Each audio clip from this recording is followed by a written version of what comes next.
Everyone, good morning, welcome back to my channel. তো কেমন আছো তোমরা সবাই? আশা করছি সবাই সবার বাড়িতে খুব ভালো আছো, আর আমরাও বেশ ভালো আছি। তো আজ হচ্ছে মঙ্গলবার, আর এখন ঘড়িতে বাজে ওই 6টা মতো। তো এখন থেকেই তোমাদের সাথে নিয়ে ব্লগটা স্টার্ট করছি।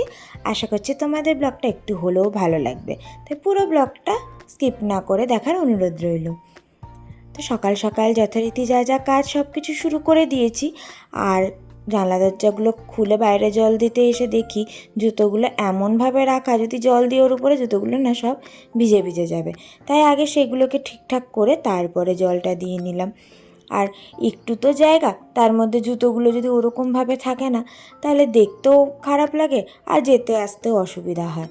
তাই আগে ওইগুলোকেও ঠিক করে নিলাম, না তো নয় পরে কাজ করতে আসে তখন জুতোগুলো যেমন করে পারে তেমন করে ঢুকিয়ে রেখে দেয়, তখন বের করাও যায় না, আর কোথাও বেরোনোর সময় খুব অসুবিধা হয়।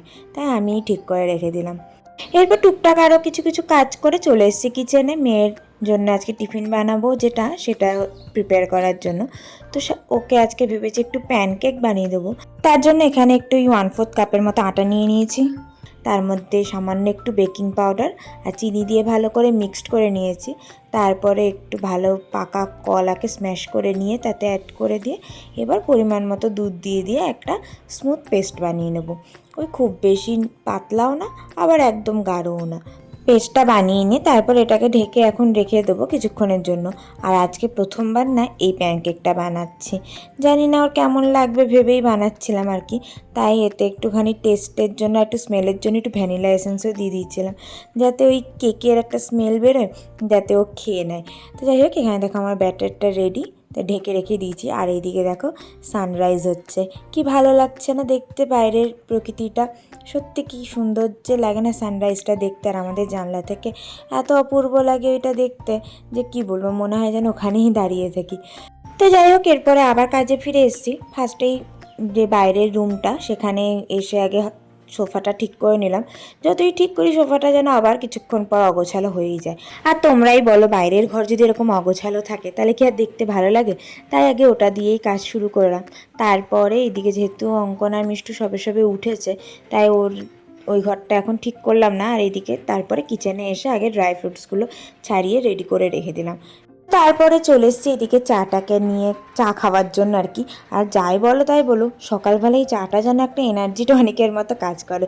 তোমরাও কিন্তু কমেন্টে একবার জানিও যে কার কার সকালে চা না হলে কাজ করতে একদম ভালো লাগে না। আমার তো একদমই ভালো লাগে না, চাটা খেয়ে নিলে যেন মনে হয় সত্যি একটা কোথার থেকে এনার্জি চলে এসছে। তো যাই হোক, চাটা খেয়ে এই যে ফুলদমে আবার কাজ করা শুরু করে দিয়েছি। প্রথমেই অঙ্কনের টিফিনটাকে রেডি করে নিলাম, একটু পরোটা বানিয়ে দিয়েছি। আর তারপরে এখানে প্যানকেকটা বানাচ্ছি। ফার্স্ট টাইম বানাচ্ছিলাম, ভাবছিলাম কি জানি ঠিকঠাক করে উঠবে কি উঠবে না। তো যাই হোক, এখানে 3টে ছোট করে ওই গোল করে প্যানকেকটা বানিয়ে দিয়েছি। বেশি বড় করে দিইনি, তাহলে মিষ্টু দেখেই করবে কি যে আমি এত বড় খাবো না। তাই ছোট করে বানিয়ে দিয়েছি, ওর যাতে দেখে ভয় না লাগে যে এতখানি দিয়েছি। তো যে তারপরে এখানে অঙ্কনের জন্য টিফিনটা রেডি করে নিলাম। আর কালকে রাতের একটু চানা মশলা ছিল, সেটাও দিয়ে দিলাম। আর তারপরে ও বললো আমাকে ড্রাই ফ্রুটসগুলো একটা কন্টেনারে দিয়ে দাও। তো সেই জন্য টিফিন বাটির মধ্যে ওই আমন্ড আর ছোলা তো ভিজিয়ে রেখেছিলাম, তার সাথে একটু কাজু আর 2টো খেজুর দিয়ে প্যাক করে দিলাম। এখানে অঙ্কনের টিফিন পুরোপুরি রেডি। তারপরে এইদিকে দেখো আমার প্যানকেকগুলো হয়ে গেছে। কি সুন্দর হয়েছে না দেখতে, আমার নিজেরই এত ভালো লাগছিল প্যানকেকগুলো দেখতে যে কি বলবো, ছোট্ট কিউট হয়েছিল। তো সেইগুলোই আর কি দিয়েছিলাম। প্রথমে এই টিফিন বাটিটাতে দিয়েছিলাম, কিন্তু এটা না মানে প্যানকেকের জন্য একটু বড় হয়ে গেছিলো, তাই ভাবলাম যে একটু চেঞ্জ করে দিই। আর একটুখানি চকলেট সিরাপ দিয়ে দিয়েছিলাম যাতে ওর খেতে ভালো লাগে। যদিও এইসব আমি খুব একটা বেশি দিই না, তো আজকে একটু দিয়ে প্যাক করে দিলাম। তো দেখো এখানে ওরা বেরিয়ে পড়েছে স্কুল যাওয়ার জন্য, আর অঙ্কন অফিস যাওয়ার জন্য। একই পথে যেটা বলি আর কি, ওকে দিয়ে অঙ্কন অফিস চলে যায়। তো ওদের যাওয়ার পর আবার এদিকে আমি আমার বাকি কাজ করতে লেগে গেছি। আগে বিছানাটা ঠিক করে নিলাম।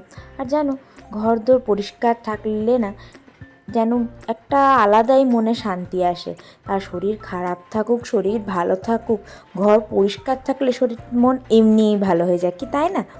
তো যাই হোক, এখানে দেখো বিছানা ঠিকঠাক করে সব কিছু ঘরদোর পরিষ্কার করে নিয়েছি। আর তারপর আমার কাজ করেও চলে গেছে। তারপরে চলে এসেছি আমি রান্নার কাজে। তো আজকে লাঞ্চে ছিল একটু ধনেপাতা বাটা, আর এইদিকে দেখলেই তো ট্যাংরা মাছের একটা ঝাল করেছি। আর টুকটাক কিছু কিছু পদ কালকে ছিল, তাই আর বেশি কিছু করিনি। কিছু পদ বলতে একটু ডাল টাল ছিল। তো দেখো এখানে রান্না আমার মোটামুটি কমপ্লিট, খালি ভাতটা বাকি। তো সেই ফাঁকে ভাবলাম স্নান করে এসে তারপরে ভাতটা চাপাবো। আর এইদিকে তাই ছোটছাট কিছু বাসন ছিল, ভাবলাম ওটা আগে মেজে নিই, কারণ কি এগুলো এখনই লাগবে। আর কড়াই টড়াই মাজা থাকলে কি আর রাতের রান্না করতে একটু সুবিধা হয়, তাই ওটা একটু মেজে। আর যেহেতু আমি ঠাকুরের বাসনটাও এখানেই মাজি আর কি, তাই এই যে বেসিনটা যদি বাসন টাসন থাকে না, এঁঠো বাসন টাসন, তাহলে ওই জায়গাটা না ঠাকুরের কাজ করতে না একদমই ভালো লাগে না। তাই বেসিনে যা যা বাসন ছিল সেগুলো একটু ধুয়ে এইবার হালকা হাতে রান্নাঘরটাকে পরিষ্কার করে নিলাম।